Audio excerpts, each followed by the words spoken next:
Con el frío llegan lamentablemente también los casos por intoxicación con monóxido de carbono. Frente a Cano consultó a diferentes especialistas para saber cuáles son las recomendaciones que hay que tener en cuenta. Como lamentablemente suele repetirse todos los inviernos, con la llegada del frío vienen aparejados los casos de intoxicación con monóxido de carbono. Se trata de un gas altamente tóxico producido por la defectuosa combustión de elementos como la madera, el carbón y el gas natural. Al ser inodoro, insípido y no irritante, el monóxido de carbono no posee propiedades que permitan su reconocimiento y en caso de ser inhalado en grandes cantidades puede provocar daños cerebrales irreversibles e incluso la muerte. Estos casos llegan y son comunes en invierno, pero la prevención es todo en este caso. Las recomendaciones que hacemos nosotros, que periódicamente se hagan una revisión de todos los artículos que funcionen a gas, que se haga una revisión por un gasista matriculado, que sepa de lo que está hablando, que vea que las salidas de aire estén adecuadas. Otra de las recomendaciones es siempre tener un lugar donde se vaya ventilando el lugar, no sofocarse y no usar las hornallas y el horno como factor de calefacción, porque en realidad cumple otra función en el hogar este equipamiento. El monóxido de carbono es la causa más común de fallecimientos por intoxicación, representando el 50% en todas las intoxicaciones a nivel mundial. En nuestro país mueren unas 200 personas por año debido a este tipo de incidentes. En Bahía Blanca, según los datos brindados por el Servicio de Emergencias 911, en lo que va del año, se intoxicaron 19 personas. 4 de ellas perdieron la vida en un lamentable incidente registrado el 5 de junio pasado en la vivienda de Rincón 698 del barrio Bellavista. En aquella ocasión, cuando llegaron los bomberos encontraron a 3 mujeres sin vida y a un hombre que fue hospitalizado y perdió la vida al día siguiente.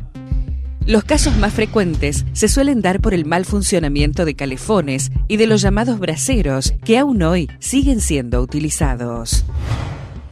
Los casos más comunes, nosotros en los lugares que nos ha tocado entrar, te das cuenta que la temperatura es anormal para lo que se está viviendo afuera, y demasiado hasta el llegar a uno a sofocarse. El proceso de la intoxicación es el siguiente. Una vez que llega a los pulmones, el monóxido de carbono ingresa velozmente al torrente sanguíneo, desplazando el oxígeno y afectando todos los órganos y músculos del cuerpo. El monóxido de carbono lo que hace es decir, usted sabe que el gas, que el aire ambiental está constituido por oxígeno, anhídrido de carbono y un nitrógeno.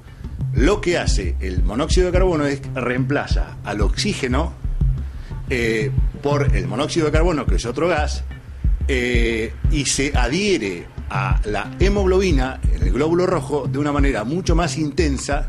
Tiene más afinidad el monóxido de carbono que el oxígeno, entonces desplaza el oxígeno y la oxigenación de la sangre se hace de manera anómala, disminuye el oxígeno y se adhiere al monóxido de carbono, que es un gas que el organismo no usa, al contrario, se intoxica con el mismo.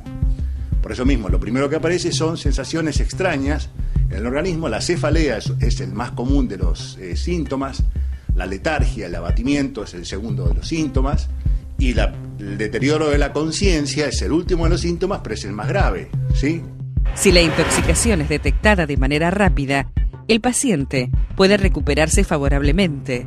Sin embargo, si ingresa en estado, las posibilidades de superar el cuadro son más difíciles o pueden quedar secuelas en la persona. Si la intoxicación de por sí generó un estado de anoxia cerebral, es decir, falta de llegada de oxígeno al cerebro durante mucho tiempo y de mucha magnitud, puede quedar secuelas muy graves. De hecho, mucha gente muere. Las causas de este tipo de intoxicaciones pueden ser diversas, pero principalmente surgen del desconocimiento de los riesgos y también de las medidas preventivas que deben ser tenidas en cuenta. Los demás riesgos son los de calefactores, los de tiro natural.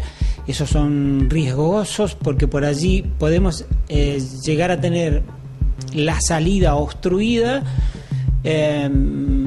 no se percibe eso, tenemos retroceso de gases y eso nos provoca que nos intoxiquemos, ¿no? Estufas que no tengan salidas también son de mucho riesgo porque directamente el monóxido de carbono nos queda en el ambiente. Eso es bastante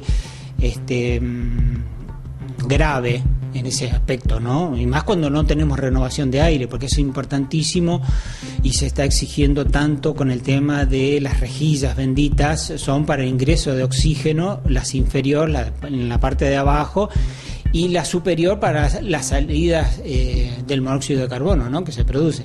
La falta de mantenimiento en cualquier tipo de vivienda, la poca ventilación y la imprevisión son factores capaces de provocar episodios trágicos como los que suelen conocerse año tras año. Anualmente habría que, por lo menos, la limpieza en la cámara de combustión y verificar la salida. Fundamental, verificar la salida, ya sea de los calefones también. Y lamentablemente, como a la mayoría de la gente le prende el artefacto, piensa que está bien el artefacto. Ese es el tema. El tema cuando ya notamos que tiene una llama media amarillenta o vemos que es irregular, es porque no está trabajando bien el artefacto. Tenemos que hacerlo revisar, sin ninguna duda. Una vez al año mínimo. Mínimo una vez al año. Más estos tipos de artefactos. Calefón y calefactores tiros naturales, sí, una vez al año.